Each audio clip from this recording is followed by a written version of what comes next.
everyone, and welcome to tonight's episode.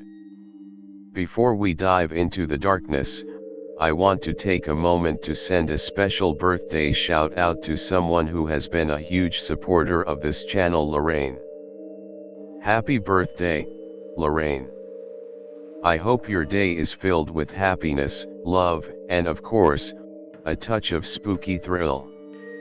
Tonight's stories are dedicated to you, and I hope they give you just the right amount of unsettling excitement. So, sit back, relax, grab a blanket, and let the stories take you to a place where the only thing you'll be hearing are the whispers of things that should stay hidden in the dark. Now, let's turn the lights down low, settle in, and let the darkness take control. Narrator's stressful life. Let me take you back to a time when life felt like an endless battle. A time when everything seemed perfect on the surface, but beneath it all, I was slowly being consumed by stress and pressure. It was a time when I thought I had it all: an exciting job, a loving wife, a beautiful home. I had everything most people would envy. I was the project manager for a well-known tech firm, one of the leading companies in the industry. My title, manager, gave me a sense of authority and pride. Everyone around me said I was lucky to have the position, and for a while, I believed them. Little did I know, that very title would soon turn into a prison I couldn't escape from.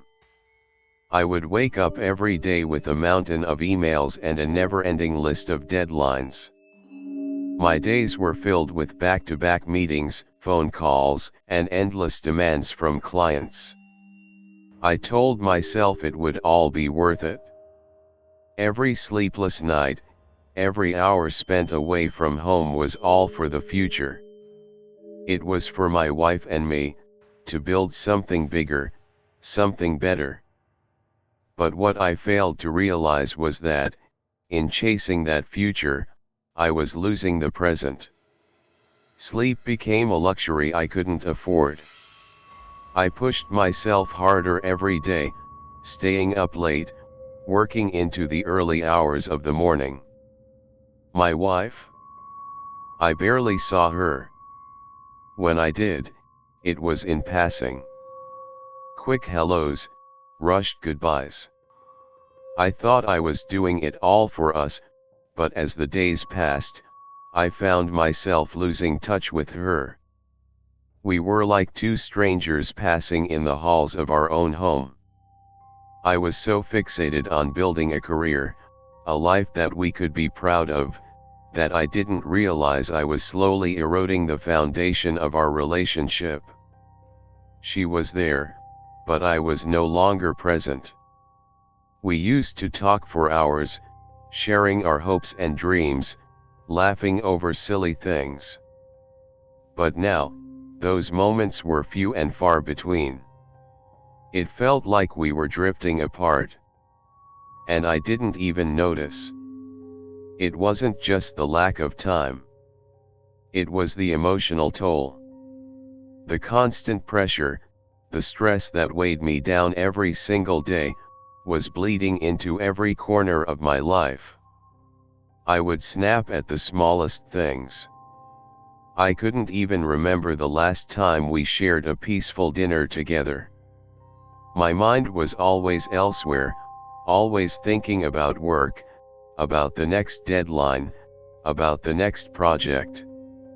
I had convinced myself that it would all pay off in the end. But what was the point of success if I was losing everything that mattered along the way? The breaking point. And then, on one ordinary Friday, everything changed. It started out like any other day. I was behind on a project, struggling to juggle multiple deadlines, and the pressure was mounting. But that afternoon, I did something I hadn't done in a long time. I decided to take a half day off from work. It wasn't planned. It wasn't scheduled. I just snapped. I couldn't go on like this anymore. I needed a break. I needed to do something normal for once. I had this idea, a simple one. I'd surprise my wife with her favorite takeout, try to reconnect, maybe talk things through. It felt like the right thing to do. I thought maybe, just maybe, it would help patch the cracks that had started to form in our relationship. I convinced myself that a simple dinner together would bring us back to where we once were. I grabbed her favorite takeout and drove home, my heart lighter than it had been in weeks. But when I walked in through the front door, everything felt off. The atmosphere was wrong. The house, which once felt like our home, now felt distant, cold. I heard voices coming from upstairs, voices I didn't expect to hear. Faint, muffled voices that made my stomach churn. I froze in the entryway, the food still in my hands, my heart pounding in my chest. My mind was racing, but it couldn't make sense of what was happening. I knew that voice. It was her voice. But the other voice? That wasn't one I recognized. It was a man's voice. My body moved before my mind could catch up. I climbed the stairs, each step feeling heavier than the last. My heart was hammering in my chest, and my breath came in short gasps. I didn't know what I expected to find, but I was already dreading it. I don't remember opening the door. I don't remember much of what happened after that. What I do remember is standing in the doorway of our bedroom, frozen in place, watching the most painful scene of my life unfold before me. There she was. My wife. In bed. With another man. It felt like time had stopped. The world around me disappeared. All I could see was her, tangled up with him. My world, my everything, shattered in an instant. My hands trembled as I stood there, holding the takeout like some kind of joke. My mind screamed, but no words came out. How could this be happening? How could she betray me like this? I don't remember walking out of the room. I don't remember getting in my car. All I remember is driving aimlessly for hours, my mind in a blur of anger, disbelief, and heartbreak. My hands gripped the steering wheel so tightly, I thought my fingers might snap. The road ahead was nothing but a blur, and my thoughts were spiraling, unable to keep up with the devastation in my chest. The next morning, I couldn't face it anymore. I walked into my boss's office and quit. No explanation. No 2 weeks notice. Just a flat-out resignation. I was done. I was burned out. I needed to escape, to be alone, to figure out who I was again, outside of the chaos of my life. And so, that's how I ended up in the woods, in that remote cabin.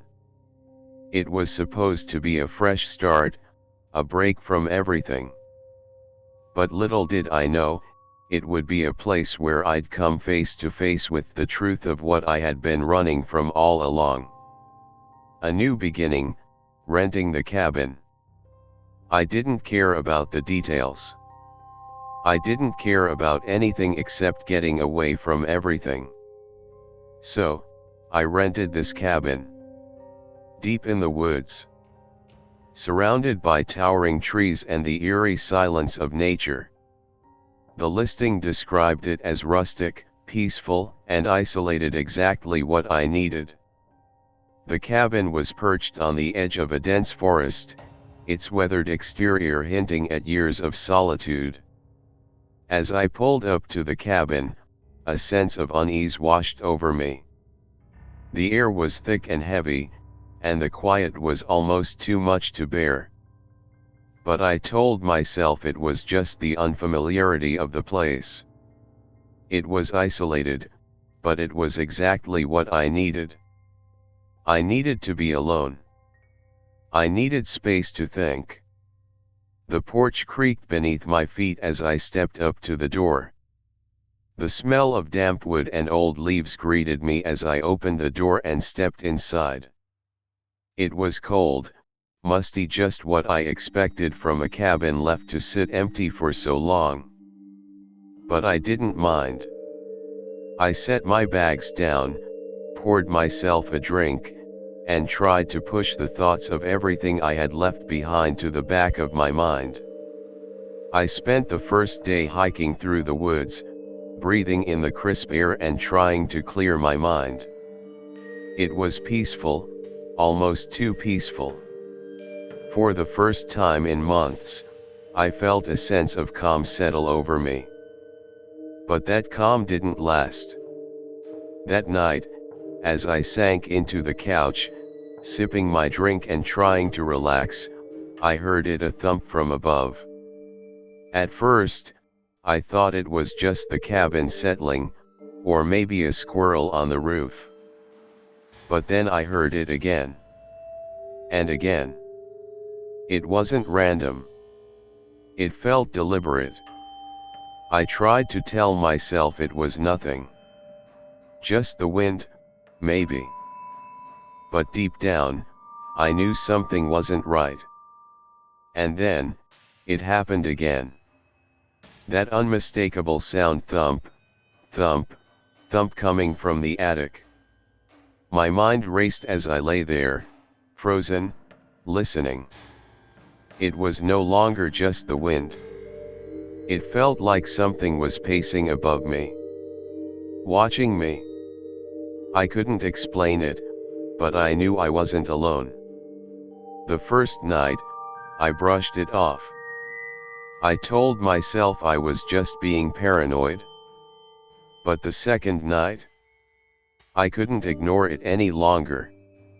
And that's when everything changed. The decision to escape. After everything fell apart, I knew I needed to find a way to escape. My mind was clouded with stress, anger, and regret.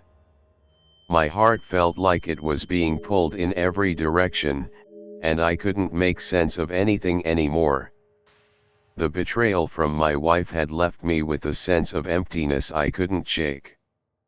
My once career-driven life now felt pointless. The constant grind of deadlines, meetings, and pressure had worn me down to nothing. I could feel the weight of my decisions suffocating me daily. What had happened to me? I used to be so proud of my career as a project manager for a major tech company. I had worked my way up from nothing to become someone people respected. But in the process, I lost sight of everything I truly cared about. My relationship with my wife deteriorated into a shadow of what it once was. I'd become a stranger to her, lost in the stress of work, constantly prioritizing the next big project over the person I had vowed to build a future with. The burnout from work had seeped into every facet of my life. The long hours, the endless calls, the constant juggling of responsibilities, none of it felt worth it anymore. I had pushed myself so far beyond my limits that I didn't even know who I was anymore. My life felt like a never-ending treadmill, and no matter how hard I ran, I never felt like I was getting anywhere. It wasn't just the betrayal, it was the realization that I had been chasing the wrong things all along. I had neglected my own mental health, my happiness, and my peace of mind. But I was done. I couldn't keep going like this. I needed to break free. I decided to disconnect from everything: the job, the city, and the life that had slowly consumed me. I needed to find solitude, somewhere remote and quiet, to clear my mind and give myself a chance to heal. I needed peace. But where could I find it? I spent hours searching for a place that could offer the isolation I desperately craved. And then I found it: an isolated cabin, deep in the woods. No distractions. No people. Just nature and time to myself.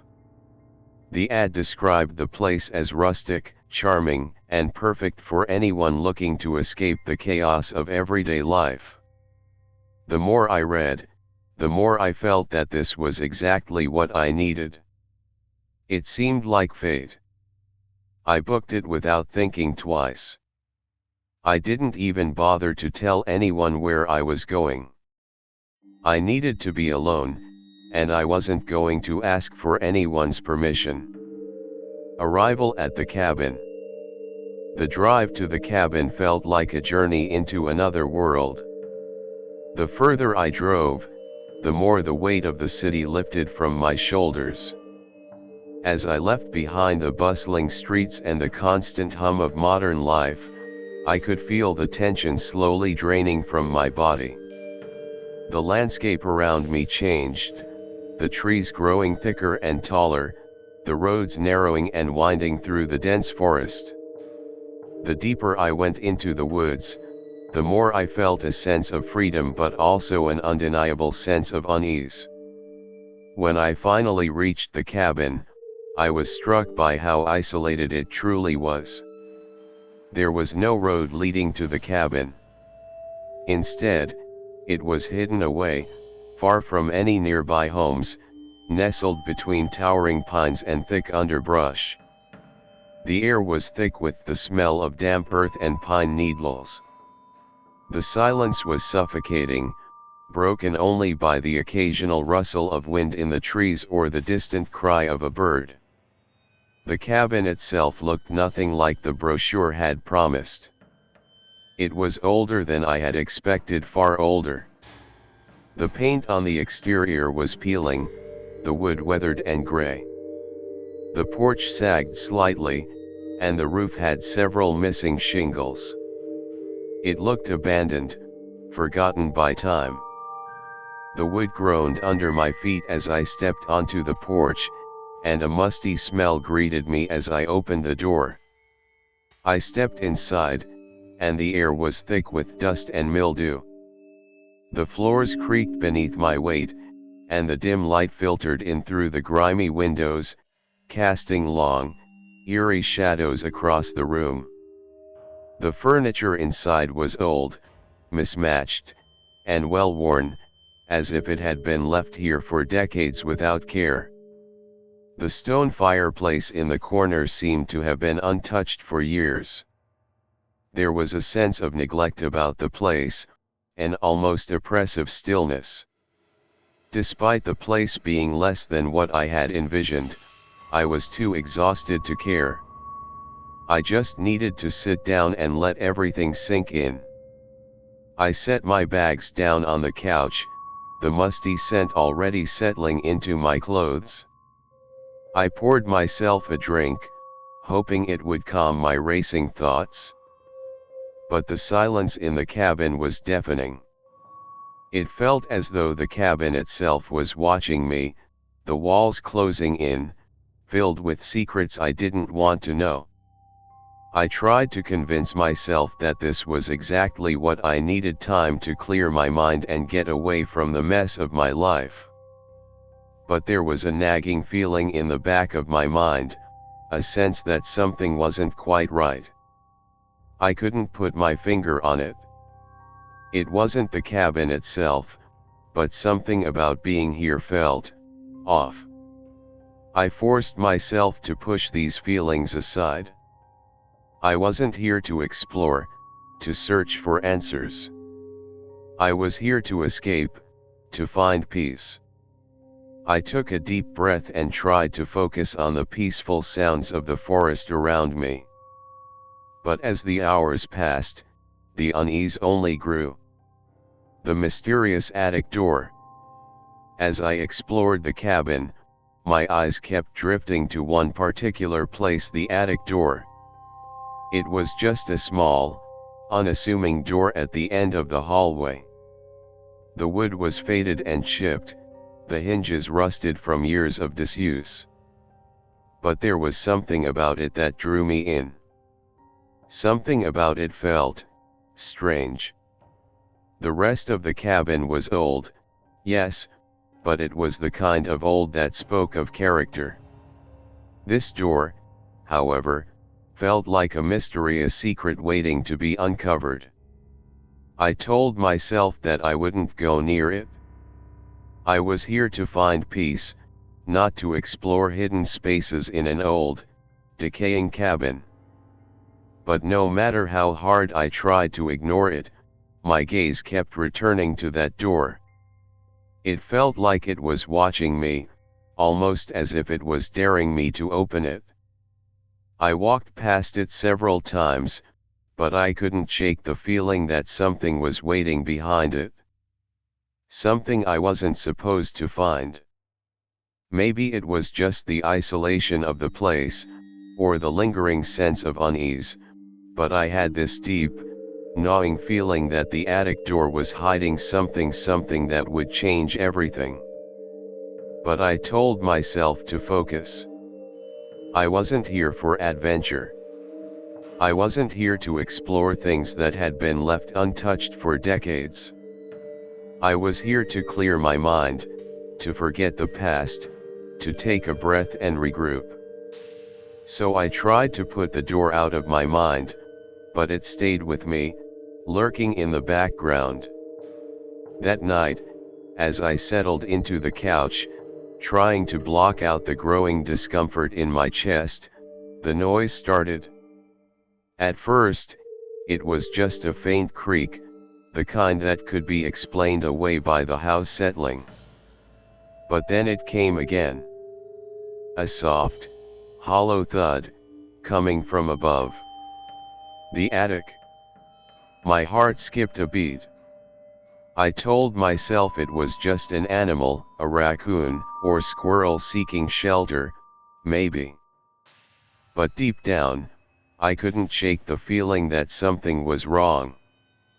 The sound was deliberate, slow, methodical, as if someone or something was pacing back and forth up there.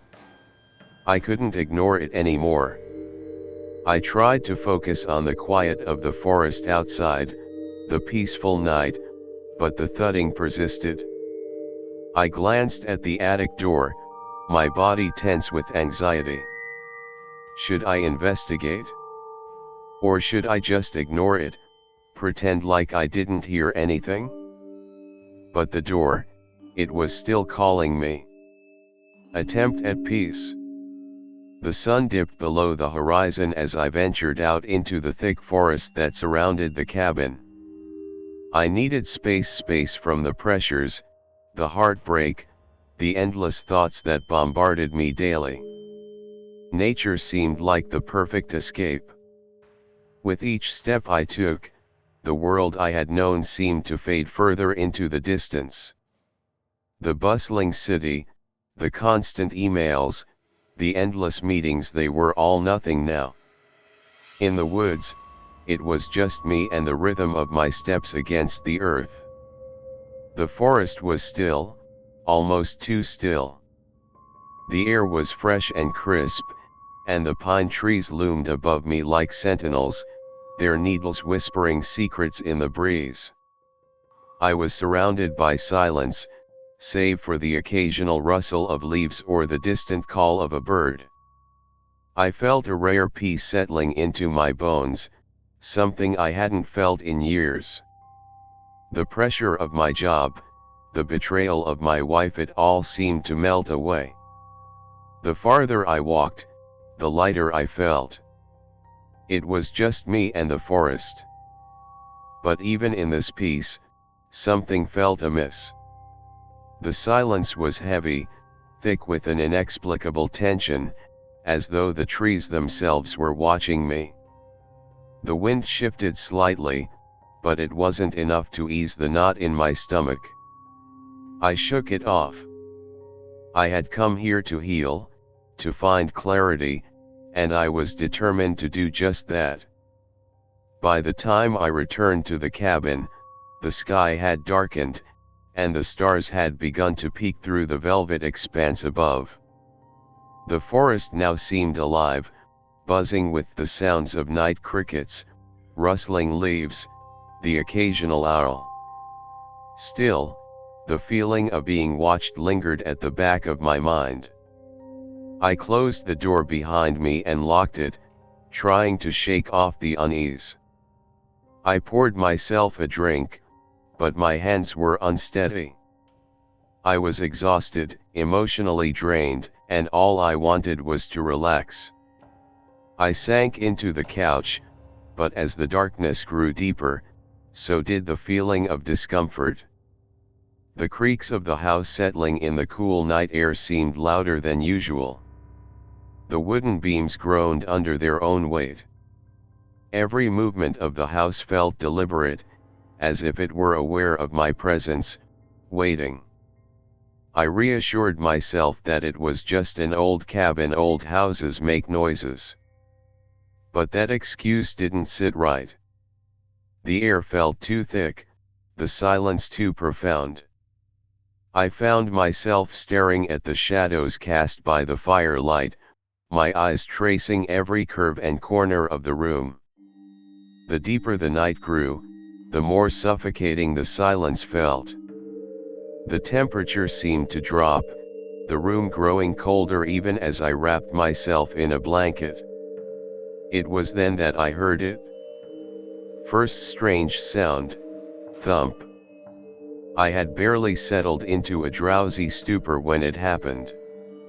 The first thump. A low, dull sound, coming from above. The attic. My body stiffened. I looked up, heart racing, wondering if I had imagined it. I forced myself to focus, convincing myself that the house was old, that old houses creaked and groaned. But no, it came again. Thump. This time it was louder, more distinct. I stood up, pacing the small living room, trying to shake off the unease creeping through my veins. What was it? The house settling? Maybe the wind causing the roof to shift? The thought of a small animal getting into the attic crossed my mind. A raccoon or a squirrel looking for shelter. But still, the noise felt deliberate, purposeful, as though something or someone was moving around up there. The more I tried to ignore it, the louder it became. Thump. Slow. Steady. Deliberate. It wasn't the wind. It wasn't the house. It was something else. I turned toward the attic door, my eyes narrowing. There it was, old, creaky, the wood chipped and faded, the hinges rusted from years of neglect. It sat there, waiting, just as the sound seemed to beckon me toward it. I swallowed hard. This was ridiculous. I was being paranoid. Just an animal, or a part of the house settling. But I couldn't shake the feeling that whatever was up there was aware of me. It was almost as if it was waiting for me to acknowledge it, to open the door, to step into whatever lay beyond. I forced myself to lie back down, my heart pounding in my chest. The noise persisted, continuing its slow, deliberate rhythm. The thumping grew louder. And then it stopped.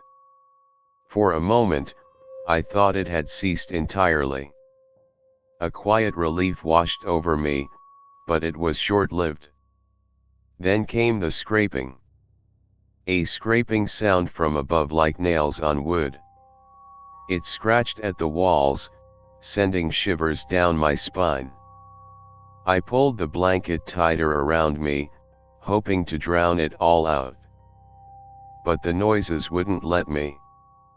They continued, just on the edge of my hearing, just loud enough to make me question my sanity.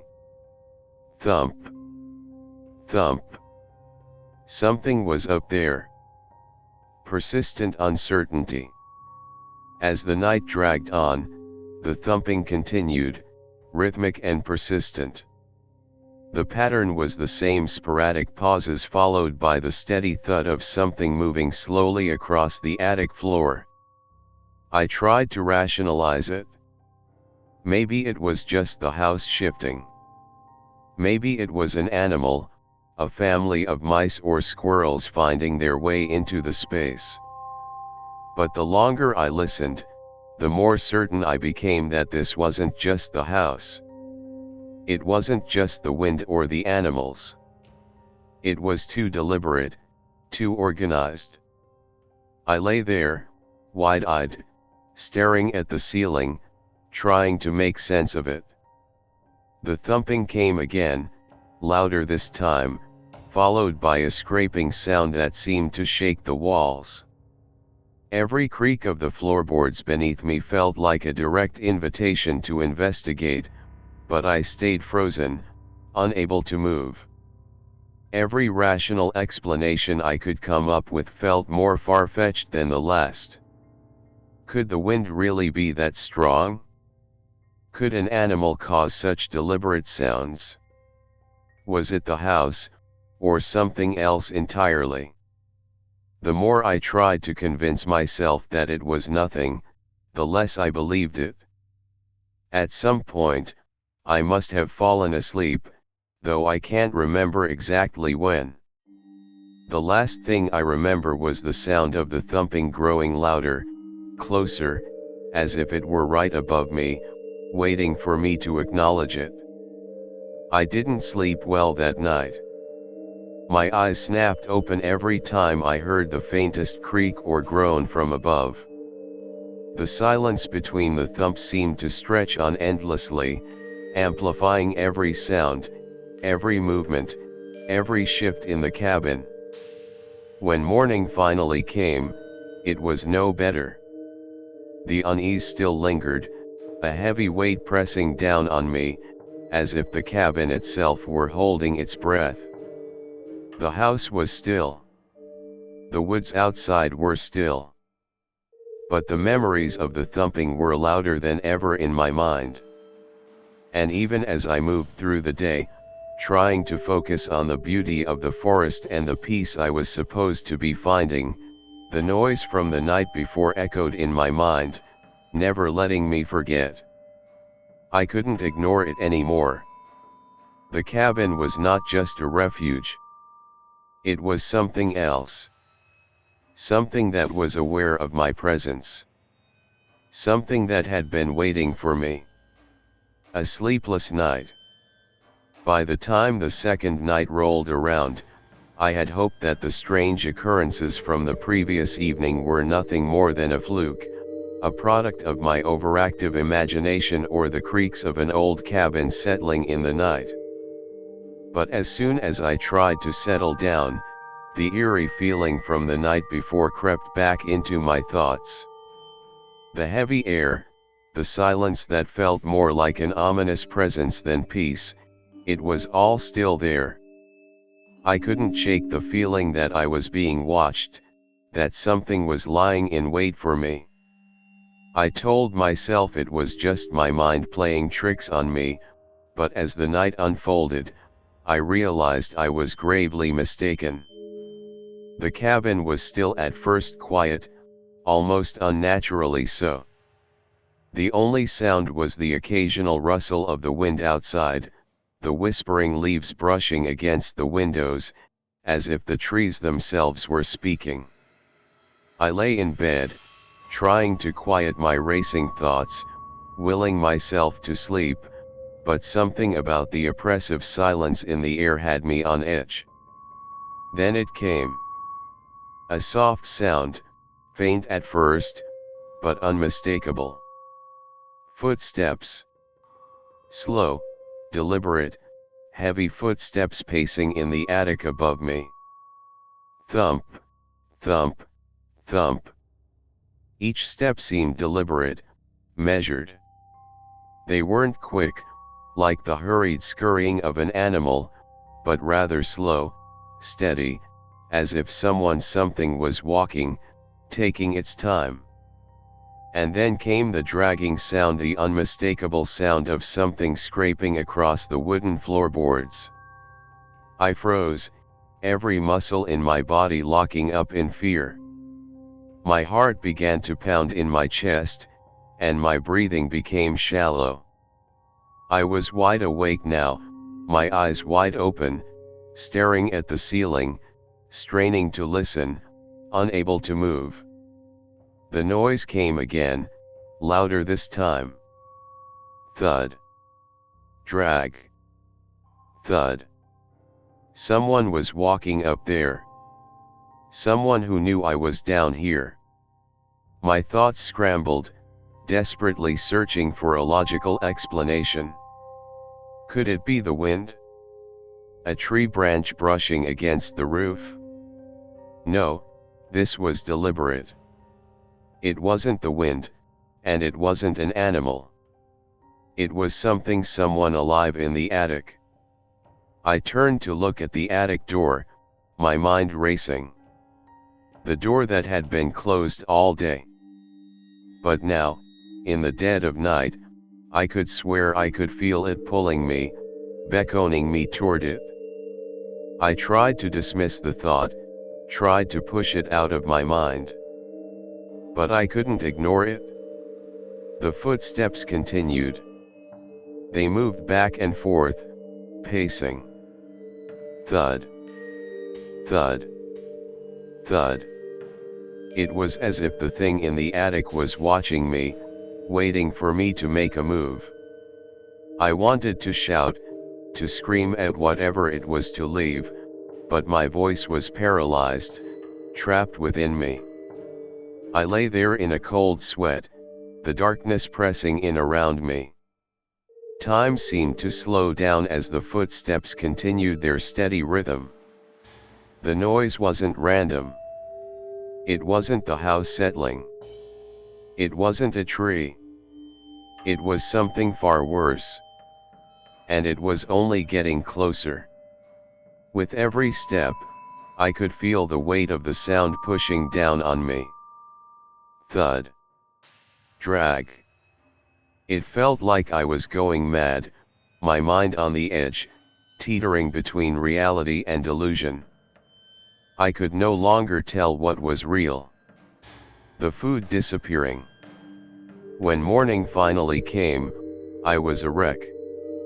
Exhausted, my body sore from tossing and turning the entire night, I could barely bring myself to move. But as I stumbled into the kitchen, hoping to at least start my day with a cup of coffee, something felt off. I opened the pantry, where I had left my food the night before: bread, granola bars, and some fruit. But when I reached for the loaf of bread, I froze. Half of it was gone. I stood there for a moment, trying to process what I was seeing. I had only bought the bread a day ago, and I knew for a fact I hadn't eaten half of it.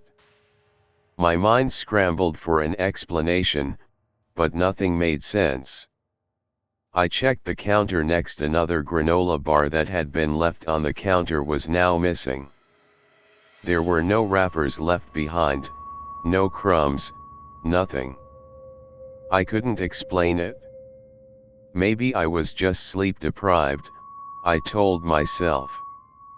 Maybe I had eaten it without remembering, or maybe I had left it outside and an animal had taken it. But then, I remembered I had sealed everything up tightly, and there were no signs of anything or anyone breaking in. The cabin was locked. I was sure of it. But still, the food was gone. Just like that. Vanished without a trace. My mind raced. Was it possible I had eaten it and simply forgotten? Or was something else going on? I shook my head, trying to shake the nagging feeling that something was very, very wrong. I dismissed it as stress. The exhaustion from the night before was likely causing me to misinterpret things. But deep down, I knew I couldn't ignore it. The unsettling sense of something watching me, that unshakable unease, was growing stronger. I moved through the rest of the morning in a fog, my thoughts clouded, my stomach uneasy. But I couldn't push the feeling away. The food hadn't just disappeared, it was gone, as if someone had come into the cabin during the night, taken what they wanted, and left without a trace. I couldn't explain it, but I didn't have time to dwell on it. Not yet. Not until tonight. The attic door opens. The fourth night was different. I knew it. The footsteps came again, but this time, they weren't as slow or deliberate. They were faster, frantic, as if whatever was in the attic was moving with urgency. My pulse quickened, and I found myself staring at the ceiling, my body rigid with fear. Every time I heard the sound, I could feel the cold dread creeping through my veins. Whatever was up there wasn't just walking anymore. It was pacing back and forth, more erratic, more agitated. The idea of staying in the cabin another night was unbearable. But I couldn't leave, not yet.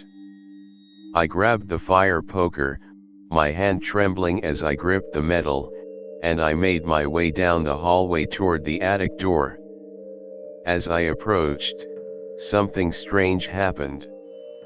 The door, which had been firmly shut just hours before, was now ajar.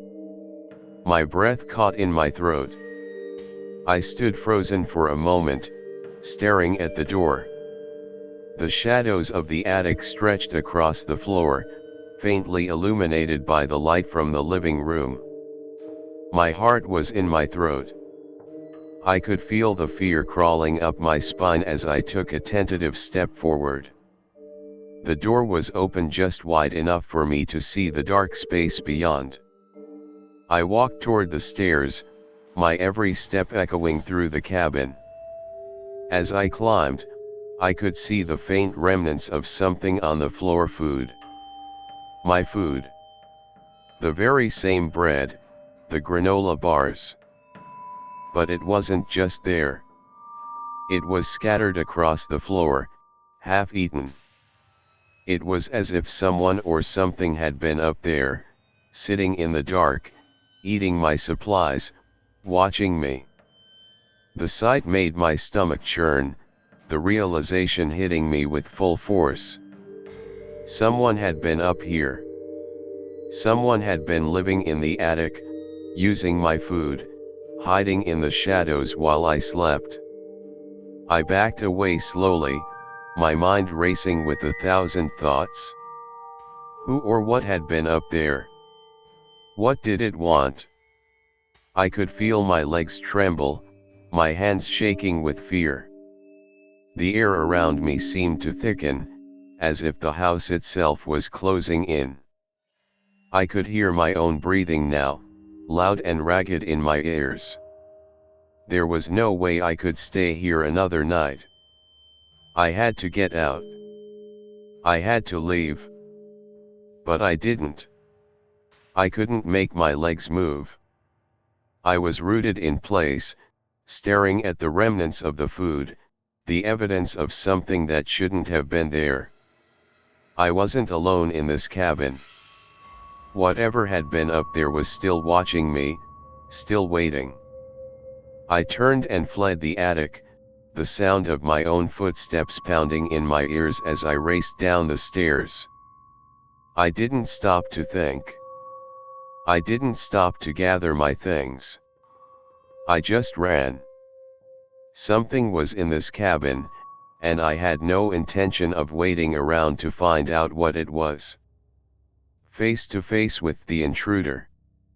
The night had grown quiet again, though a heavy silence hung in the air, almost suffocating in its weight. The unsettling noises from the attic had not ceased entirely, but I had managed to convince myself that it was just the house settling. Despite my best efforts to ignore the unease gnawing at me, I still couldn't shake the feeling that something wasn't right.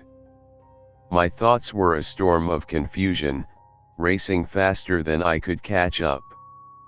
The isolation of the cabin had become unbearable, and each creak of the floorboards, each gust of wind outside, seemed to heighten my anxiety. I sat on the couch, attempting to distract myself with a book, but the words blurred together. My mind kept returning to the feeling that something was lurking in the shadows, just out of sight. I told myself it was nothing, just nerves, but every fiber of my being screamed that I was not alone. I tried to ignore it, but then I heard it. Footsteps. Slow and deliberate, like the padding of bare feet on wood. I froze.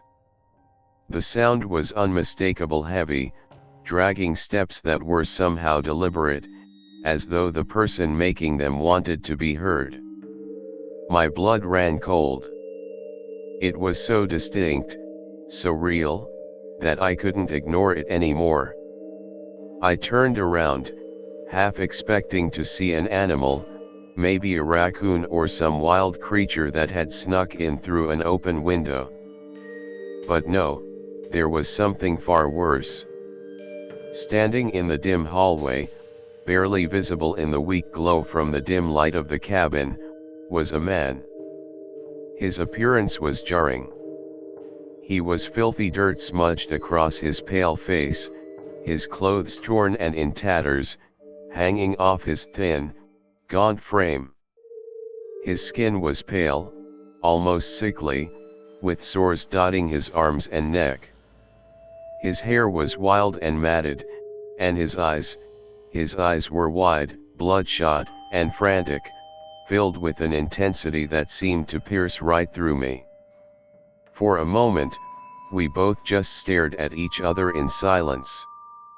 His breath was shallow, erratic, and yet he didn't move. I couldn't take my eyes off him, paralyzed with fear and confusion.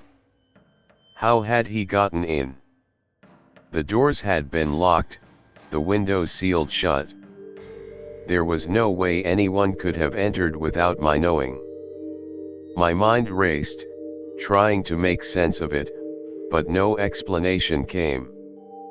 I couldn't move. I was rooted to the spot, my body stiff with fear. My heart hammered in my chest, and my legs felt like they were made of stone. My mind screamed at me to do something, run, hide, scream, but I couldn't. It felt like the world had stopped moving, like time itself had frozen as I locked eyes with this stranger. He was an intruder, a figure I didn't recognize, and yet his presence in that small, isolated cabin was wrong, so very wrong. The man didn't say a word, but there was something about his gaze that was almost feral, as if he were trapped in his own mind, unable to break free. After what seemed like an eternity, he took a slow, hesitant step toward me. His arms trembled slightly as if he was either scared or had no control over his own body. My mind screamed at me to run, to do anything to escape, but my body refused to obey. I felt trapped. The confrontation. With every step the man took, my fear grew. The atmosphere in the cabin had become thick with tension, suffocating in its intensity. I didn't know who this man was or what he wanted, but one thing was clear: he was not here to have a conversation. He had no business in my home. In a panic-driven movement, I reached for the fire poker that had been resting beside the fireplace. My fingers were trembling uncontrollably as I gripped the cold, heavy metal. I didn't know what I was going to do with it, but I knew that it was the only weapon I had. I stood up slowly, keeping my eyes locked on him, my grip tight around the poker, and spoke, my voice shaking but firm. "Stay back," I ordered, my breath ragged in my chest. "I don't know who you are, but you need to leave now." But the man didn't respond.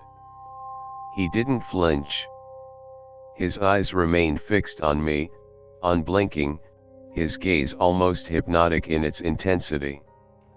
I stepped back, hoping he would take the hint and leave, but instead, he stepped forward, slowly, deliberately, as though he was moving with purpose.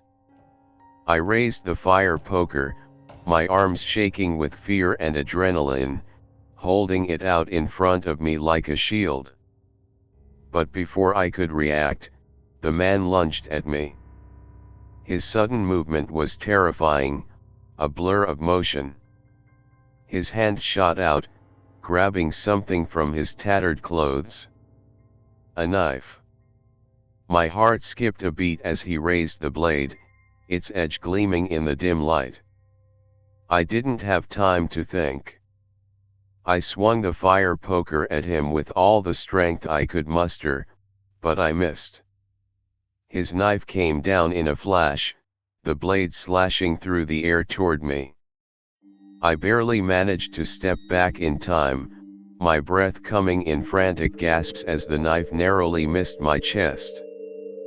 Panic surged through me, and my body went into fight or flight mode. My hands shook, my heart racing, but the fear took over. I had to get away. The escape. I turned and ran, my feet pounding the floor as I bolted toward the door. I didn't dare look back, but I could hear him behind me, his ragged breaths growing louder, his footsteps growing closer. I was too terrified to scream, too afraid to make a sound.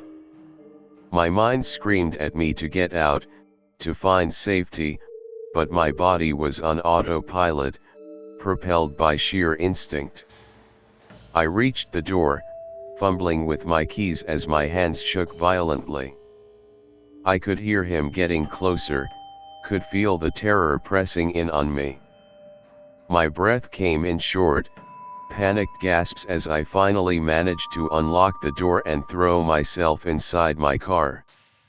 My heart was pounding in my chest, my mind still reeling from the fear, but I didn't waste a second. I slammed the door shut and locked it with trembling hands, not caring if I looked crazy. I didn't even bother starting the engine immediately. I just sat there, my hands shaking, gasping for air, trying to gather my thoughts. I could still hear the pounding of my heart in my ears, the silence of the cabin pressing in on me, but I couldn't afford to think. I had to get away. Without looking back, I slammed the keys into the ignition, and with one final glance at the cabin, the place where my nightmare had unfolded, I drove off into the night. My mind was a blur, thoughts swirling around faster than I could process them. I drove as fast as I could, my hands gripping the wheel, but I didn't dare look in the rearview mirror. I couldn't. The fear was too great. I didn't know if I was in shock or if the terror from what had just happened was still too fresh in my mind. All I knew was that I had to get as far away from that cabin as possible. As the miles between me and the cabin grew, I finally allowed myself to exhale. I was alive. I had escaped. But the terror still lingered, gnawing at my insides like an insistent whisper. Something wasn't right. Someone had been in my cabin. and that someone wasn't finished with me yet. Setting the scene. This story doesn't start with the usual eerie cabins deep in the woods, nor does it take place in some isolated house far removed from civilization.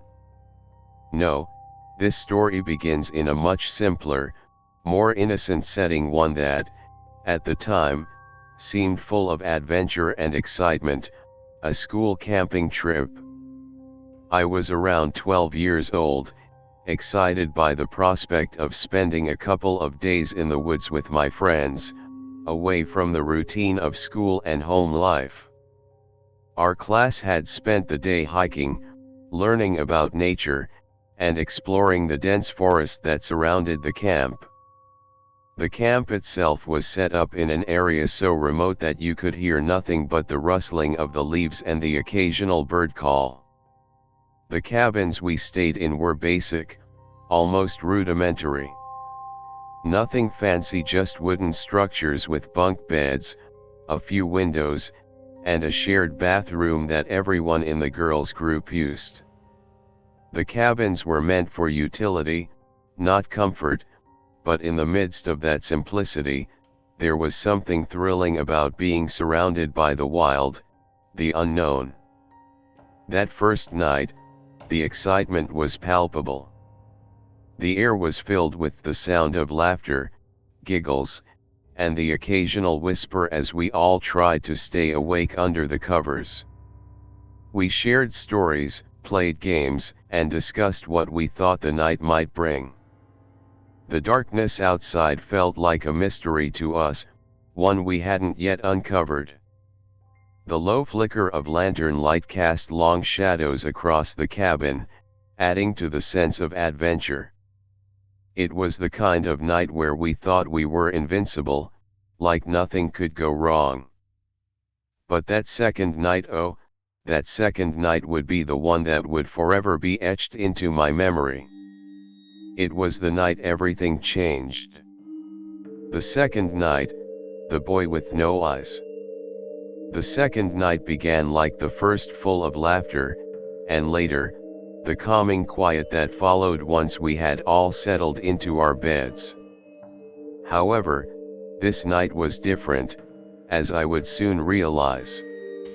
I woke up suddenly, though I wasn't sure why. The air around me felt heavier, thicker, almost suffocating. It wasn't the kind of night where you wake up to sounds, no rustling trees, no creaking wood, just a deep silence that weighed down on the cabin. It was the kind of silence that feels wrong. At first, I didn't know what to think of it, but as my eyes slowly adjusted to the dim, flickering lantern light, I saw something, or rather, someone standing just beyond the foot of my bed. I blinked, trying to shake off the fogginess of sleep, but there he was. A boy, standing completely still in the shadows. What struck me immediately, and what would haunt me for years to come, was not just how pale he was, almost ghostly in appearance, but what was missing. His eyes. The boy had no eyes. Not even sockets. Just smooth, empty skin where his eyes should have been, like someone had erased them entirely.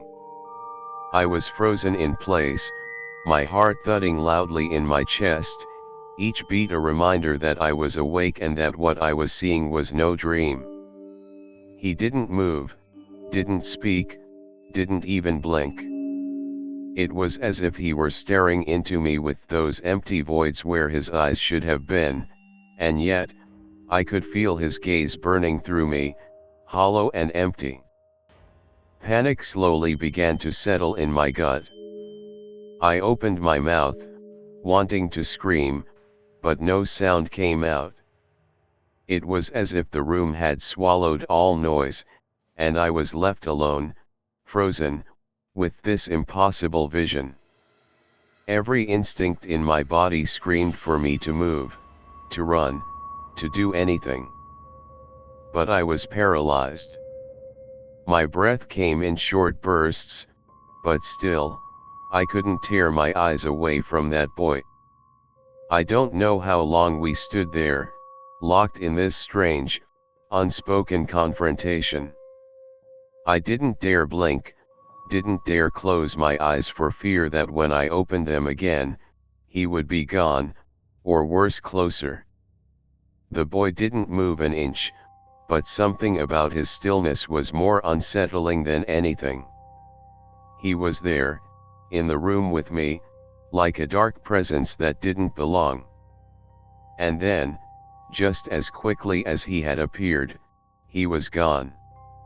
No sound, no movement, just the unsettling emptiness left in his wake. I could feel my heart pounding in my chest, my mind struggling to process what had just happened. The room, which had seemed so thick with unease, was now eerily quiet. But the silence felt worse now. It was as if the boy's absence made the air heavier, colder. The friend's confirmation. I lay there in the darkness, still wide awake, my mind racing, my heart pounding in my ears. My eyes darted around the room, trying to make sense of what had just happened. Was it a nightmare? Was I imagining things? Maybe I had been too tired, and my mind was playing tricks on me. But deep down, I knew what I had seen wasn't just a figment of my imagination. The boy, with his hollow, empty eyes, had been real. I didn't know what to do. I didn't want to wake anyone up, to make them think I was crazy. But the silence of the night had become unbearable. My thoughts were running wild, and I couldn't push the image of that boy out of my mind. New beginnings in Cambodia. After a year of grueling work and personal turmoil, I decided I needed a complete change. I had lost touch with everything that used to bring me peace, and I felt like I was suffocating in the life I had built for myself. So, when the opportunity arose to join a teaching program in Cambodia, I jumped at the chance. It was a fresh start, a new chapter in my life, far away from the pressures of my past. The idea of immersing myself in a completely different culture, far from the noise and chaos of my old life, felt like a lifeline. I arrived in Cambodia with the hopes of finding clarity, peace, and a sense of purpose. The teaching program was set in a small town near Phnom Penh, surrounded by vast stretches of countryside. My accommodation was a small, rustic cabin near an ancient Buddhist temple, which was both charming and slightly unsettling. The temple itself was old, its golden spires gleaming under the hot Cambodian sun, while the surrounding area was shrouded in an aura of quiet mystery. The cabin was basic, just a small wooden structure with a tin roof, but it was nestled in the serene landscape, away from the noise of the town. At first, I was charmed by the simple life. The cabin was peaceful, offering a sense of solitude that I had longed for. I spent my days teaching English to local students and my evenings enjoying the peacefulness of the countryside. The gentle rustle of the trees and the soft chirping of insects were the only sounds I heard as I sat on the porch, sipping tea. The nights were clear, with stars scattered across the sky like a blanket of diamonds. For a brief time, I thought I had found my sanctuary. But it wasn't long before I started to feel like something was off.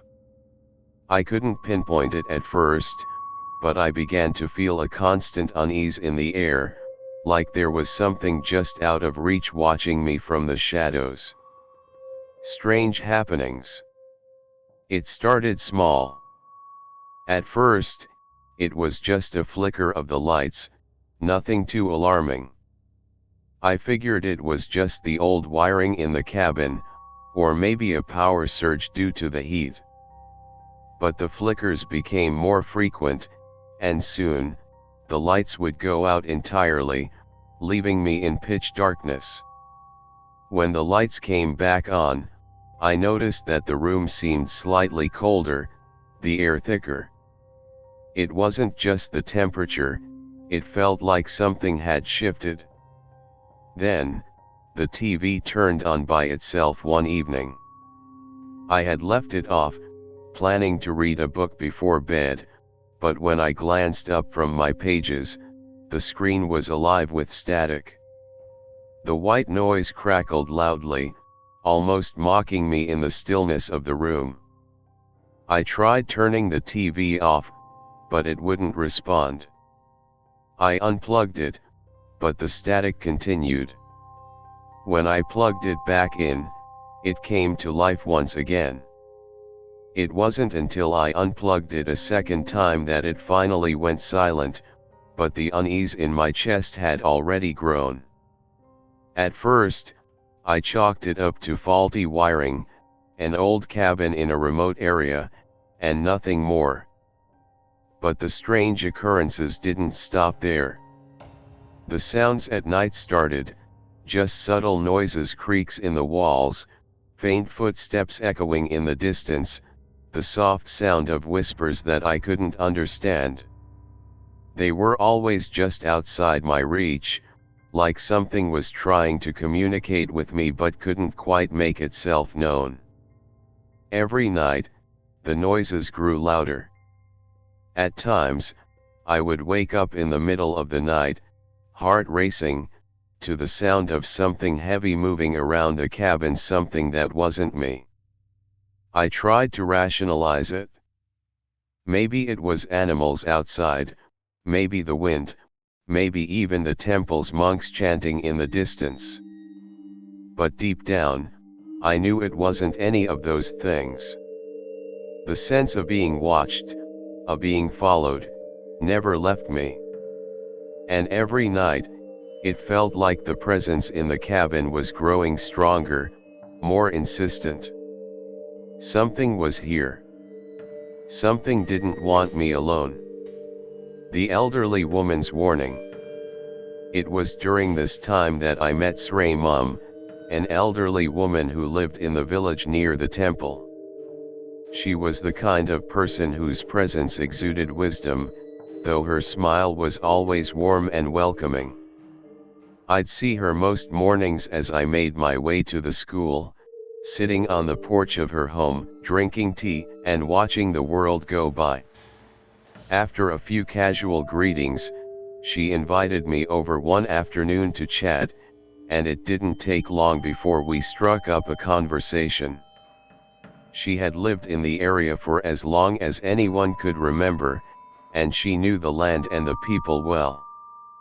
As we spoke about my experiences in Cambodia, she grew quiet for a moment, her gaze turning distant as if she were searching for something in the past. "This area," she said slowly, her voice low and measured, "is full of spirits. The temple, the land, the trees, they are all connected to the spirits that walk here. And your cabin, it is in a place where many have passed on." Her words sent a chill through me. I wasn't sure if she was speaking metaphorically or if she truly believed in spirits, but the warning felt heavy. Sray Mum continued, telling me that the spirits in the area were not always friendly. Some were lost, restless, and others were bound to the earth, lingering in places like the one I had chosen to live. She said that the spirits watched the living, and some would try to communicate, whether they were invited or not. The idea of spirits lingering in the cabin unsettled me more than I cared to admit, and yet, it felt like everything she said was beginning to make sense. The flickering lights, the static on the TV, the noises at night, it all seemed to align with the things she had mentioned. but I couldn't bring myself to believe it fully. I had come to Cambodia for peace, not for hauntings. That night, as I sat in the cabin, the noises started again. This time, they felt different. More intense. The footsteps were heavier, the whispering louder, and the air seemed to crackle with tension. It was then that I remembered what Sray Mum had said about communicating with the spirits. The thought seemed ridiculous, but in my growing panic, I spoke aloud in Khmer, the only words I could remember from our conversation. "Stop," I whispered to the darkness. "Please, leave me alone." For a moment, nothing happened. The cabin was silent. The air around me seemed to hold its breath, as if waiting for something. And then, as quickly as it had started, the sounds ceased. The tension that had been pressing against my chest lifted, and the room grew strangely calm. The lights, which had been flickering intermittently all evening, now stayed still. The TV remained off. And for the first time in days, I felt a strange sense of peace settle over me. But as I lay in bed that night, I couldn't shake the feeling that something was watching me. I had made contact with something I didn't understand, and though the disturbances had stopped, the fear remained. I wasn't sure if it was the spirit that had heard my plea or if I had merely made things worse. Either way, I knew that the presence I had felt was real, and it wasn't something I could simply wish away. The old family cabin. My experience in Cambodia wasn't the only time I've been face to face with the unexplained. The origins of my first brush with the supernatural trace back to my family's cabin in Patagonia, Argentina. This cabin has been passed down through generations, and the stories we tell about it have grown in stature over the years, much like the towering trees surrounding it. It's an old wooden structure, built over a century ago, with walls that have weathered time and nature's elements. It stands quietly in the midst of the Patagonian wilderness, surrounded by vast, unbroken forests, windswept fields, and the distant, looming peaks of the Andes Mountains. In its solitude, the cabin is beautiful, almost majestic, but there's always an air of mystery that lingers in the corners. The wood is darkened with age, and the floors creak under the weight of years of family history. The musty scent of wood and earth is constant, but it is a familiar, comforting smell that I associate with childhood summers. There's a calm to the place, a slow, deliberate silence that envelopes everything, broken only by the occasional rustle of the wind outside or the soft chirping of birds in the trees. But as a child, I would often wonder if there was something else hidden beneath that calm, something dark that lingered just out of sight. Every summer, my cousins and I would eagerly pack up our bags, ready to escape the noise of the city and immerse ourselves in the isolation of the cabin. For us, it was a retreat, a place where we could run wild, explore the surrounding forests, and forget about the world outside. The days were filled with laughter, outdoor games, and long nights spent gathered around the fireplace, telling stories and roasting marshmallows. But despite the warmth of our activities, there was always an underlying tension that none of us could ignore. Strange things would happen, things we couldn't explain, but that we couldn't shake either. At first, it was the whispers. They were soft, indistinct murmurs that we could hear coming from the attic, always in the dead of night. It sounded like a conversation in another language, or like someone calling out to us from afar. We would lie awake in our beds, our hearts pounding as we listened, straining to hear more, but the sounds always seemed to stop just when we tried to get closer. The grown ups never seemed to hear them, of course, and when we mentioned them, they brushed it off as the wind or the house settling. But as kids, we knew what we heard, and it felt like something was watching us, something that wasn't quite right. And then there were the footsteps. Heavy, slow, deliberate steps that echoed through the halls when no one else was around. The first time I heard them, I thought it was just my imagination. I was alone in the living room, reading a book, when I heard the unmistakable sound of boots scraping against the wooden floor of the hallway above me. I froze, heart racing, waiting for the footsteps to stop. But they didn't. They just kept coming, steady and slow, like someone was walking through the house, back and forth. I ran upstairs to check, but no one was there. I didn't dare go up into the attic, but the feeling of being watched stayed with me for the rest of the evening. The more time passed, the more the footsteps became a familiar part of the cabin's odd symphony of sounds. Every visit, every summer, they would return, and we would all listen, just hoping that this time it would stop.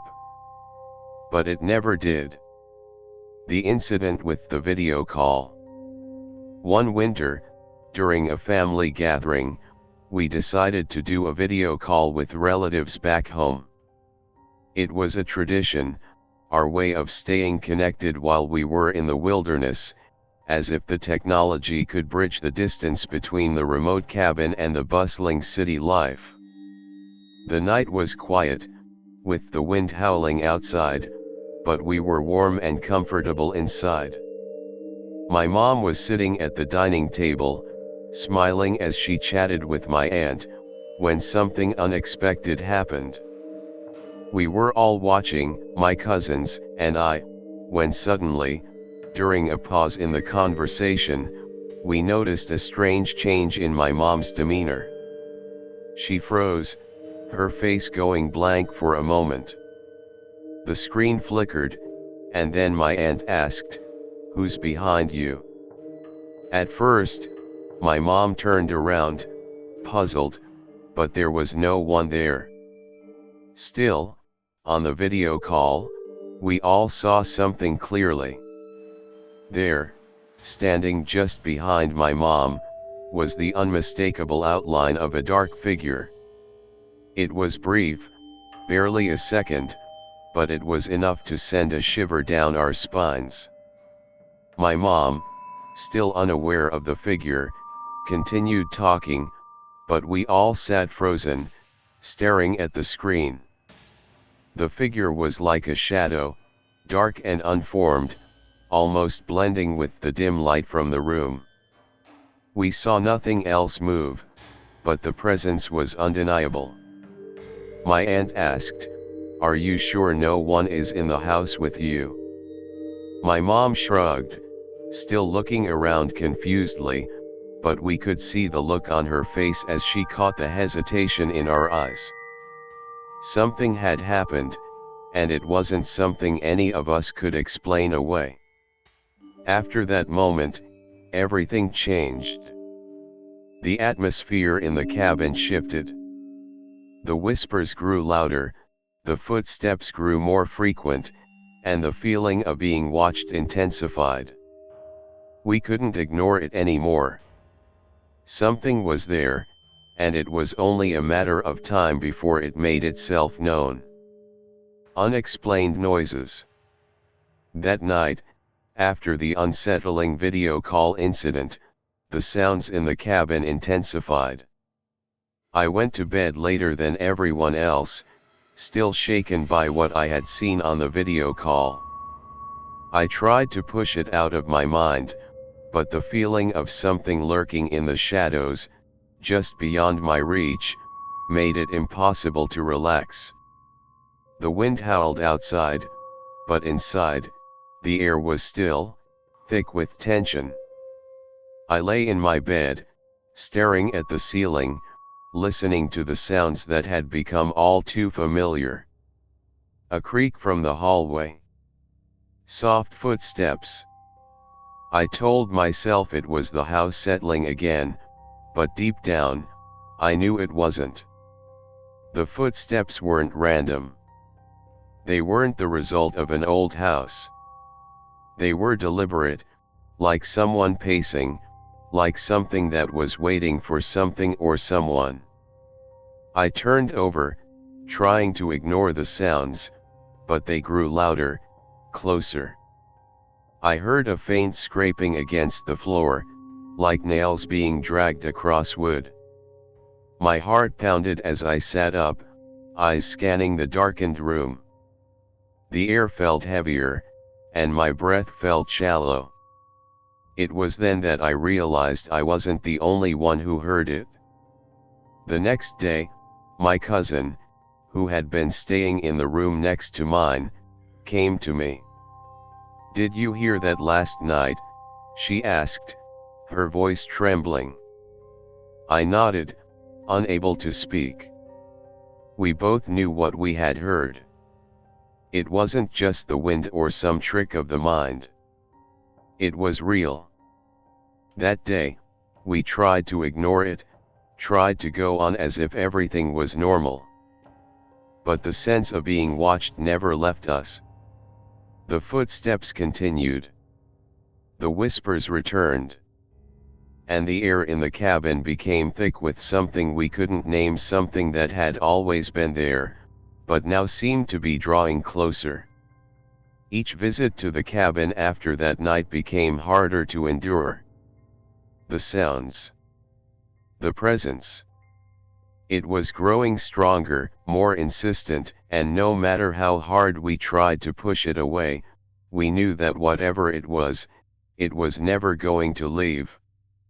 The remote cabin in the wilderness. It was supposed to be a retreat, an escape from the hustle and bustle of everyday life. My friends and I had been planning it for months, a weekend getaway to a secluded cabin deep in the Canadian wilderness. Far away from the city, the noise, the pollution, and the constant bombardment of everyday life. We were excited about the idea of disconnecting, spending our days hiking, and our nights telling stories by the fire, surrounded by nothing but the sounds of nature. The place we rented was remote, nestled in the thick forest by a pristine lake, with nothing but dense trees for miles and a thin gravel road leading up to the cabin. When we arrived, we were greeted by the stillness. The air was crisp and fresh, and the surroundings were untouched by human hands. It felt like a dream, a postcard perfect scene, like we had stepped into another world. We quickly unloaded our gear, claiming rooms in the simple wooden cabin, which was much older than we expected. The wood was weathered, the roof sagging slightly, but it was cozy in its own way. We gathered around the fire, excited and ready to embrace the silence of the wilderness. The first few hours were perfect, no cell service, no distractions, just the sound of the crackling fire and the occasional call of a distant bird. But as the sun began to set, things started to feel different. At first, it was subtle. A sense of unease settled over us, like the calm before a storm. The shadows around the cabin deepened, stretching longer, and the once peaceful atmosphere began to feel oppressive. There was something lurking just out of sight, something not quite right. But we pushed it aside, chalking it up to the unfamiliarity of being so far from civilization. That night, after the fire had died down and we went to bed, the quiet turned eerie. We were in our separate rooms, but the stillness of the wilderness outside began to play tricks on our minds. Every rustling of leaves, every crack in the floorboards sounded exaggerated. I kept hearing strange noises in the distance, distant thuds, like footsteps, but too heavy and far apart to be from an animal. They seemed to come from deep within the forest, and every time I tried to sleep, the noises seemed to get louder, closer. It wasn't the gentle wind or the scurrying of critters, it was something deliberate, something that didn't belong.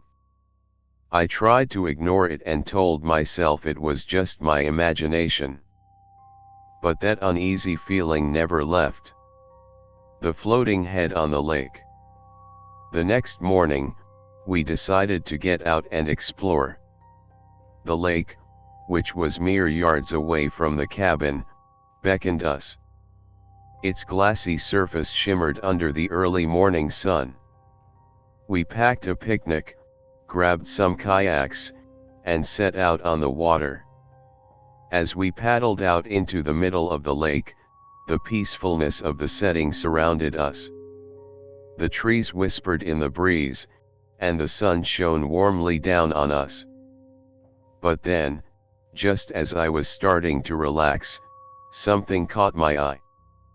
It was small at first, something barely visible in the water. At first, I thought it was just a trick of the light, or perhaps the shadow of a tree reflecting on the lake's surface. But as I focused on it, my stomach dropped. There, floating just above the water's surface, was a head. It wasn't a log, and it certainly wasn't an animal. It was a human head, but distorted. The skin was pale, ghostly white, and the hair was black, long, and matted. The most unsettling thing about it, though, was that it didn't move. It floated eerily still, just above the water, not making a single ripple. It was impossible for a person to be floating there without moving, and the head didn't show any signs of life. It didn't even seem to breathe. It just hovered. The rest of my friends noticed it at the same time, and we all stopped paddling. No one said anything, but the terror was palpable. We all stared at it, paralyzed by fear, unsure of what we were looking at. Was it some kind of prank? Could someone have been in the water? But the head didn't react, it didn't even blink. After what seemed like an eternity, the head slowly began to fade away, as if it was being absorbed by the water itself, sinking lower and lower into the depths. By the time we managed to regain our composure, it was gone, and the lake returned to its calm, serene surface. But none of us said a word about what we had seen. We couldn't, no one would believe us. And for the rest of the weekend, the lake felt like an ominous presence, watching us from its depths. The haunted footsteps. That night, the strange happenings escalated. We gathered around the fire again, trying to push the unsettling events of the day from our minds. But as the sun set, we all felt it, the unease, the tension that seemed to thicken the air. As we sat around the campfire, the footsteps started again. At first, they were faint, soft. A distant thud, like someone walking in the forest, far from the cabin. But then they grew louder, closer. Heavy, deliberate steps that seemed to move across the gravel path outside. My heart started racing, and I looked around at my friends, all of us silently acknowledging the sound. It wasn't the wind. It wasn't an animal. It was human, too steady, too purposeful. We tried to convince ourselves it was just the wind, or perhaps some forest creature making its way past. But deep down, we knew it wasn't. The footsteps circled the cabin, slowly, deliberately, like someone was walking around it, checking it out. They paused. And then, suddenly, I saw something that made my blood run cold. A face. A pale face, peering through the window. It wasn't a reflection, and no one had come to the door. This face, it was ghostly, its eyes wide, its mouth twisted into an unnatural expression. Before I could react, one of my friends screamed, jumping up from the fire pit, panic spreading across her face. We all stood, frozen, staring at the window. The face was gone. But the footsteps hadn't stopped. They were still out there, just beyond the walls, circling, waiting. Without a word, we gathered our things, and without even thinking, we fled. We didn't know what we were running from, but we ran as fast as we could, not looking back. We piled into the cars and drove away from the cabin, leaving it behind in the rearview mirror, its dark silhouette receding in the distance. None of us spoke for miles. The only sound was the hum of the engine and the echo of our racing hearts. The desert cabin in Durango. It was supposed to be an adventure. A weekend getaway with a few close friends, where we could escape from the chaos of our daily lives and retreat to the tranquility of the desert. Durango, a vast and seemingly endless landscape of barren earth and rugged hills, had always intrigued me. Its raw, untouched beauty was the perfect place for a quiet retreat. So when we found a small, rustic cabin situated deep within the desert, it seemed like the ideal spot to relax and reconnect with nature. The cabin, nestled between the sparse vegetation and cacti, was far from civilization. No neighbors. No nearby roads. Just us, the wind, and the distant hum of nature. We arrived in the afternoon, greeted by the oppressive heat that seemed to seep into every crevice of the landscape. The sun hung low in the sky, casting long shadows across the cracked earth, while the air shimmered with heat. As we unpacked and settled into the cabin, the isolation felt surreal, almost liberating. It was just us and the wilds of the desert. The place itself was small, but charming in its rustic simplicity. It had a worn, yet welcoming feel to it. The wooden floors creaked as we moved about, and the occasional breeze whistled through the cracks in the walls, adding to the sense of solitude. There were no luxuries, no Wi-Fi, no televisions, and no distractions of any kind. It was the kind of place where you could finally let go of the world.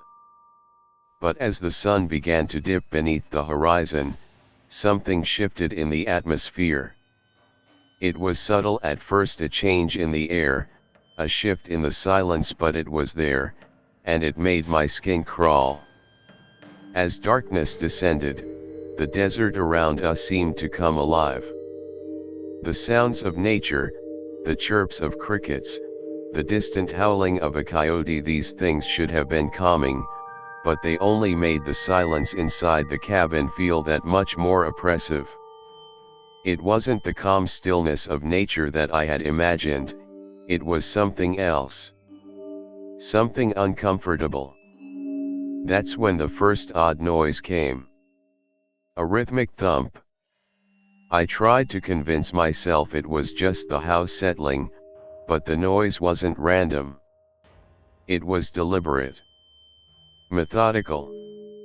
It echoed through the walls, growing louder as the minutes passed. I glanced at my friends, who were lounging on the worn couches, laughing and chatting, trying to ignore the unnerving sound. But the noise persisted, like it was coming from deep within the structure itself. There were no animals, no wind, nothing that could explain it. Each thump reverberated through my chest, sending a chill down my spine. At first, we shrugged it off. It was just the cabin settling, right? But then the thumps became more frequent, more pronounced. It wasn't just one source, it was as if the entire cabin was alive, groaning under an unseen weight. I tried to distract myself by talking, but every time I spoke, the noise grew louder, more insistent. My friends noticed too, and the once light-hearted atmosphere became heavy with an unspoken tension. The more we tried to ignore it, the more it felt like something was watching us, waiting just beyond the edge of the light. Mysterious shadows. As the night deepened, the atmosphere in the cabin grew even more suffocating. The thump stopped for a moment, but it was quickly replaced by something far worse. One of my friends, who had been brave enough to step outside for a moment, came back into the cabin, pale and visibly shaken. He was breathless, eyes wide with fear. "You have to come see this," he said, his voice barely a whisper. We followed him outside, unsure of what to expect, but nothing could have prepared us for what we saw. In the distance, flickering like faint stars on the desert floor, were what appeared to be glowing orbs, fireballs. They weren't just lights, they were rolling across the earth, weaving in and out of sight. At first, I thought it was some trick of the light, maybe a reflection from the campfire. But when I focused harder, I realized these weren't just reflections. They moved unnaturally.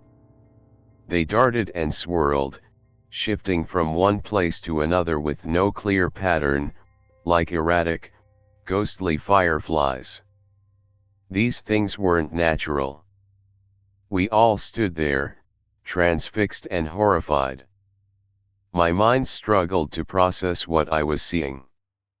It was as if the desert itself was alive with energy, and it wasn't a welcoming presence. These fireballs, whatever they were, glowed an eerie orange, lighting up the night for just a moment before they vanished, only to reappear further away. They rolled closer to the cabin, closer to us, and then darted away again. Each time one flickered by, my heart skipped a beat.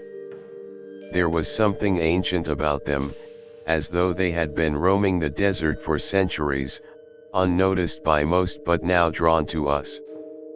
It was as though they were alive, watching us. Later, one of the locals would tell us that these fireballs were known as witches, ghostly entities that wandered the desert, drawing energy from the land. As they moved closer, the very air around us seemed to crackle with tension. There was a sense of something ancient, something dangerous that had always been there, in the vast emptiness of the desert, just waiting to be acknowledged. We were intruding on their land, and they weren't happy about it. The unseen forces. We had no explanation for what we were seeing, and we didn't want to try to find one. The unease that had already settled over us became overwhelming. The rhythmic thumps had returned, but this time, they weren't just coming from inside the cabin. They seemed to be coming from the earth itself, from the desert beneath our feet. The wind howled like a warning, and the very air felt thick, heavy, as though the desert was holding its breath. Whatever it was that had been making its presence known to us was older and more powerful than anything we could comprehend. The fireballs, the footsteps, the creaking of the cabin, it was all part of the same force, something ancient, something that didn't want us there. As we stood in the middle of the desert, shivering in the cold night air, we realized that whatever we had stirred was not something to be taken lightly. We didn't question it anymore. We grabbed our bags, hurriedly throwing our belongings into our cars, and fled without a second thought. We didn't speak to each other, but I could see the fear in their eyes. We didn't need to say anything, we all knew that we were being watched. The desert, with its vast, empty spaces, had become a hostile and terrifying place. As we drove away, I glanced back at the cabin, its silhouette fading into the distance. The fireballs seemed to have disappeared, but the sense of something watching us remained. The unease stayed with me long after we left, and I couldn't shake the feeling that the desert would never let us forget what we had seen. We didn't talk about it when we got to the nearest town. None of us spoke a word. We had no answers, only the terrifying knowledge that whatever forces we had encountered that night, they were real, and they were out there hidden in the shadows of the desert. We left that place behind, but it left its mark on us. We had seen something we couldn't explain, and we knew we would never return. Winter at the cabin. The snow was already heavy on the ground when I returned to the cabin that winter. The long drive from the town was slow and treacherous, the winding road lined with trees that were heavy with frost. It had been months since I last stayed there, and though I hadn't intended to return so soon, something inside me felt the pull. Maybe it was the isolation, maybe it was the memories, or maybe I was simply seeking something familiar, something to ground me. The cabin was tucked away deep in the mountains, a place I had spent countless winters growing up. It had always been my refuge, the one place I could escape to when the noise of the world became too overwhelming.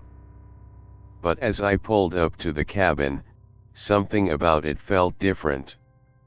The snow around the cabin was undisturbed, as if no one had set foot there in weeks. The windows were fogged up, and the once welcoming warmth I remembered seemed absent.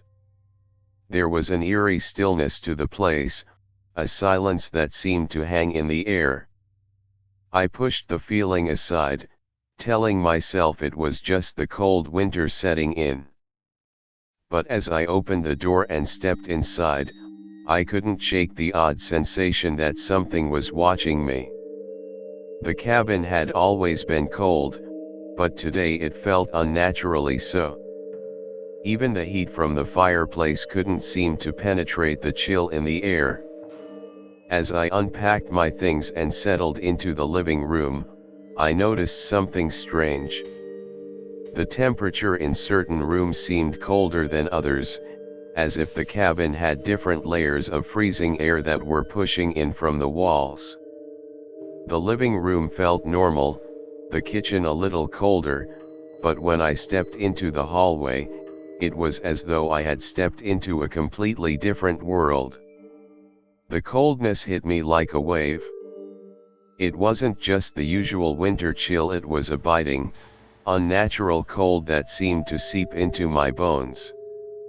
I tried to ignore it, brushing it off as a draft or the house settling after a long period of disuse. But something about it nagged at me. As I made my way to the upstairs bedroom, I realized that the air felt thinner there, as though the walls themselves were holding a deep, biting cold that wasn't supposed to be there. It was as if the house had been abandoned for years instead of just a few months. I lit a fire in the bedroom's small stove, hoping that would warm up the room, but it didn't help. It only made the oppressive cold more noticeable. The temperature outside continued to drop, but inside, I couldn't escape the chill. The thumping noises from the attic. That night, as I lay in bed, wrapped in thick blankets, the silence of the cabin was almost suffocating. The wind howled outside, but inside it was dead quiet, too quiet. I closed my eyes, trying to sleep, but then I heard it. A sound so faint I almost thought I had imagined it. A soft thump. At first, I assumed it was the wind, or perhaps an animal in the attic.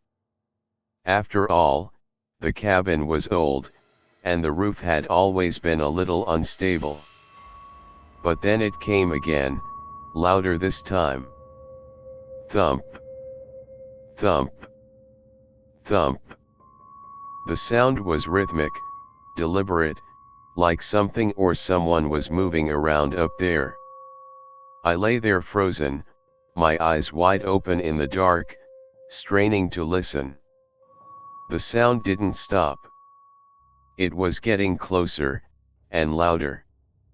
I tried to convince myself that it was just an animal, that it was nothing more than a squirrel or maybe a raccoon rummaging through the attic for shelter.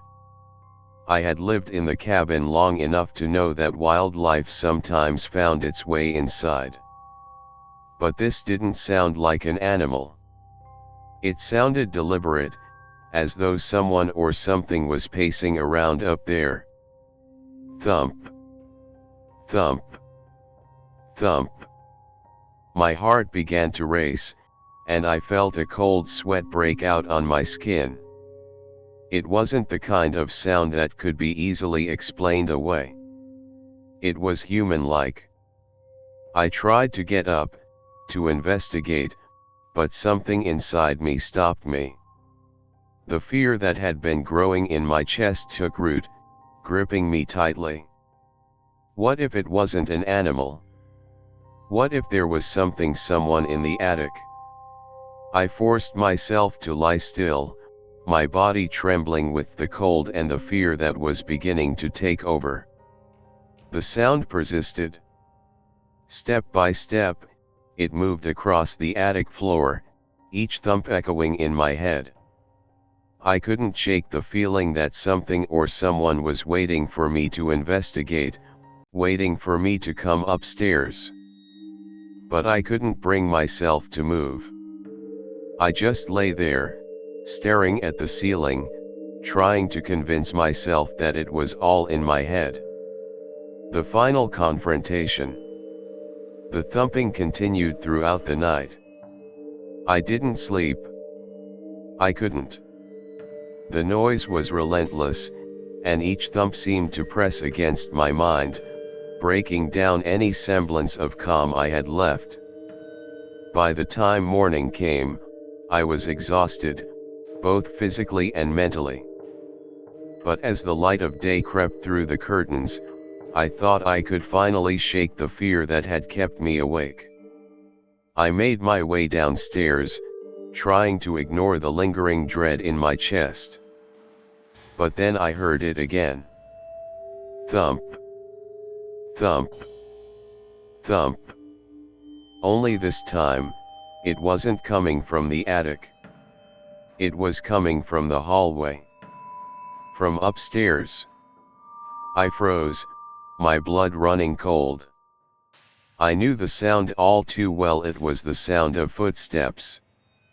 Slow, deliberate, heavy footsteps, dragging across the floor above me. My heart began to race again, and my dog, who had been sleeping soundly next to me, suddenly jolted upright, growling. His fur was bristling, his ears standing at attention. I could feel the fear in him, too. Something wasn't right.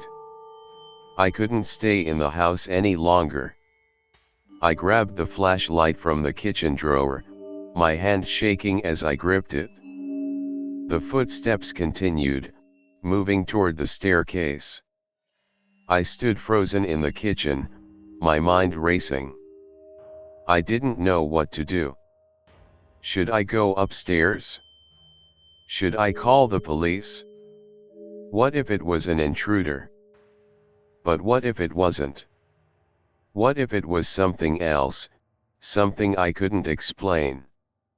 I moved cautiously toward the stairs, my breath shallow, my heart thumping in my chest. As I stepped onto the first step, the floorboards creaked loudly beneath my feet. The footsteps stopped. I stood motionless, listening. The silence in the cabin was unbearable. It was as if whatever had been up there was waiting for me. And then, just as I was about to turn around and run, there was a loud thud from the attic. My heart skipped a beat, and I knew I couldn't stay in that house any longer. Whatever was in the attic was no longer hiding. It was coming closer. I grabbed my dog, and without a second thought, I ran out the door. My heart was pounding, my legs shaking as I sprinted across the yard toward my car. I didn't look back. I didn't want to. I didn't need to see what was behind me. I jumped in the car, slammed the door shut, and sped down the road, not stopping until I reached the nearest town. Conclusion, a final warning. As I drove away from the cabin, the fear still clung to me. I couldn't shake the feeling that whatever had been in that house was still there, waiting for the next person to wander into its grasp. I've been back to the cabin since, but I can't bring myself to stay. I've rented it out, left it abandoned, and I've never gone back for longer than a few hours. I won't be staying there again. Not ever. In the end, I've learned a valuable lesson: never ignore strange occurrences in remote places. The forces that dwell in isolation are not always benign. Whether it's an old cabin or a dark forest, when you feel the hair on the back of your neck stand up, don't try to reason it away. Trust your instincts. What happened in that cabin isn't something I can explain, but I know one thing for sure: it was real. And I can't shake the feeling that whatever was waiting in the attic was just the beginning. So, if you ever find yourself in an isolated place, alone and in the dark, remember this: sometimes, what's lurking in the shadows may be more than you can ever comprehend. Stay vigilant. Stay safe.